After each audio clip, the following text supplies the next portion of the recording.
Reading from the Science of Mind magazine, the Daily Guides. Hope you had a chance to tune in this morning to our service, which is a very interesting series. And also to tune into Reverend Lisa this morning. And as both Reverend Lisa and I pointed out this morning, if you miss any of these things live, which most of you do actually, whether it's the service, my reading, Reverend Lisa's reading, then they're always there. They're available. Mine are available on Facebook and on, let me see, Instagram and on YouTube. I think maybe 2 YouTube channels and several Facebook channels. And Reverend Lisa's, I know, are available on Facebook, I think on Instagram, and certainly on YouTube. And our service is available on Facebook, and it's also available on YouTube as well. So no excuse. There they are. There you are. Today's reading, it's interesting. I do have some comments on it afterwards. Why not? I'm a minister. I'm supposed to do, right? Putting the spotlight on shame. Putting the spotlight on shame. First quote is from someone I'm sure you've all heard of, Brené Brown, as it happens, from the Houston area.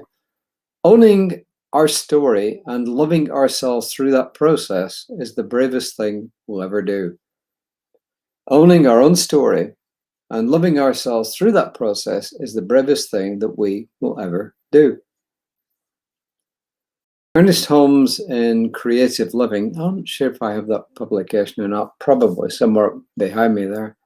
There is an irresistible potential pressing against everyone for self-expression. If we listen, we shall hear it, not as a voice, but as a feeling, as a divine urge to express. So in other words, each of us has got something special to offer the world. And when we listen with our hearts, we will find out what something special is, because our purpose in being here is to express the divine, and the divine always wants to be expressed, and it's always going to be urging us to express ourselves. Is that 100% relevant to the reading? Maybe, maybe not. We'll see. Reverend Ryan says, the more I explore what it means to cultivate an authentic life, the more I find some pretty big things that can get in the way of stepping into the fullest expression of who we are. Enter shame. And Ryan says, yeah, I'm with you. Shame is not my favorite thing to talk about either. I'm beginning to realize, however, that this is just a trick that shame likes to play. Shame is subversive. It hides in the recesses of our minds and inserts itself into our experience, often when we least expect it. When shame appears, we rush to hide it, to hide who we are, to hide what we're feeling, to hide the fear of being found out. The thing shame hates most is exposure. The more we normalize and acknowledge its presence, say its name out loud, explore its activation in our life, the less power it has. This can be challenging when our default is to show up in our Sunday best, like quote unquote, hiding all the things we would rather others not see. In this way, shame can become a barrier to living our most authentic lives. Our journey begins with uncovering the areas in which shame hides and holding them up to the gentle light of the truth that I am enough. You are enough. We are enough. Period. End of sentence. We're worthy of connection, of love, and of belonging, just by the mere fact of our existence. When we begin to let that truth sink into ourselves, shame begins to loosen its stronghold, and our authentic self is given what it deserves, a front row seat. Okay, that's the reading. First of all, let's define what shame is. Shame says I'm a bad person. It's not the same as guilt. Guilt is less subversive. It's less of an issue. Guilt says I did a bad thing. Shame says I'm a bad person. So it's much more intimate in its relationship with us.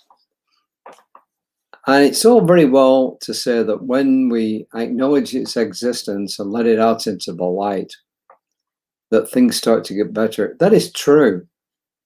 However, not everyone, just like we talked about the other day and other things, not everyone is able to do this right away.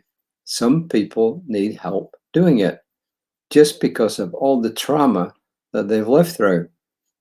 It's not as easy for one person as the next. Yeah, logically, most of us can see that, quote, I'm not a bad person, unquote. But there are definitely lots of things in our lives that we're ashamed of that make us feel that shame. So oftentimes we need help. Whether it's a course we go on, and there's lots of good courses out there. There's a good course starting this week, which I'll talk about in a minute, which actually is helping us to be more of our authentic self. But we can also often see maybe a practitioner, a minister, just like I said the other day, a counselor, a therapist, a psychologist, a psychiatrist, depending what it is. So we have to be very careful when we're dealing with this. Reverend Jesse kind of hinted at something similar this morning, and when we were talking after the service, when he talks about inner child work, which was a big thing many years ago, and it still is in some arenas. In other words, we've all got stuff inside us that we didn't cause, and yet we've taken it upon ourselves to actually use that in our later life. You know, my father died when I was 4 years old, not quite 5. And I think for a long time, I kind of blame myself for it. And I think my mother may even have blamed herself, even though neither of us were to blame. I have a theory. He was stuck between two very strong-willed people, his father and my mother, and they wanted him to do different things. And maybe this was his way out. I don't know. Maybe one of these days I'll find out. But the thing I'm trying to make known here is this, that yes, it's true that the thing shame hates most is exposure. However, we have to be gentle with ourselves when we do that. And if necessary, we have to get help in doing it. And I would say if there's something that's real big that you're ashamed of, or that causes you to feel shame, then you really need to talk it out with somebody, even if it's a friend you can trust who will support you, because I think that we need help in doing this. And as I said, there are some of our courses, and I'm looking for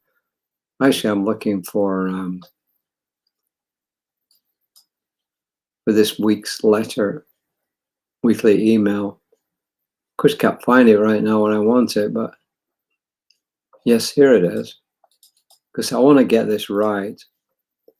Okay. There's a course starting this week that's being run by Reverend Katie Roxburgh. She is our minister who's out in California. And it's what's called a certificated Science of Mind course. That means that when you complete this course, if you want, you can use that as credits to build up so that you can go into being trained as a practitioner. You've got to do roughly, it used to be about 2 years of this kind of stuff. And then when you got these credits, you could start practitioner training, which in itself is 2 years. And then if you want to be like Reverend Lisa, myself, and Reverend Katie Roxburgh and Reverend Jesse, you can go on to become a minister. But that's another, beyond those 4 years, that's another absolute minimum 3 years, and probably more like 5 or 6 years. And then after that, takes about 3.5 to 4 years to become ordained. So it's a big deal. But that's not a point I'm making. The point I'm making is this, This is called Self-Mastery, Emergence of the True Self. It's on 8 Tuesdays, starting a week from this Tuesday, May 14th, 6:30 to 9 p.m. CDT, Central Daylight Time. I'll read out, it says, you're created whole, perfect, and complete. As you move through life experiences, you can begin to veil that wholeness and lose some of that sense of true self. Using Science Mind principles and practices, this course is designed to take a closer look at your relationships, your sense of self-esteem, change, aging, and death, and as they relate to your whole self. By the end of this course, you'll have a greater insight into your true nature as you unveil anything that may get in the way of self-mastery.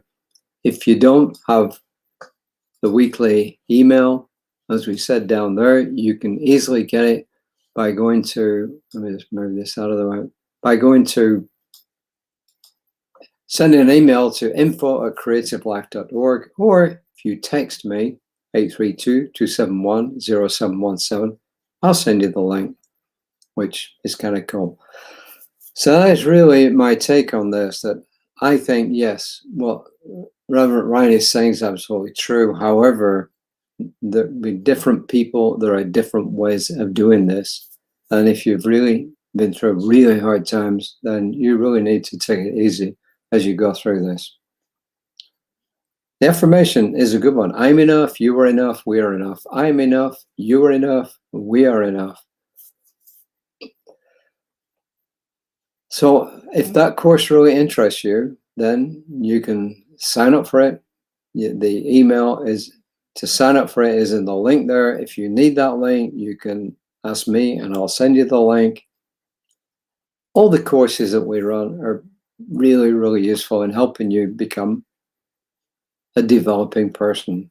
I don't want to say a better person, a developing person, a person moving towards more and more spiritual experiences. So with that, I'm just going to say, the light of the one surrounds us, and the love of the one enfolds us, and the power of the one protects us, and the presence of the one watches over us, because everywhere we are, the divine is, and always good, always well. Until next time, Reverend Lisa will be on tomorrow morning, 9 a.m. Namaste.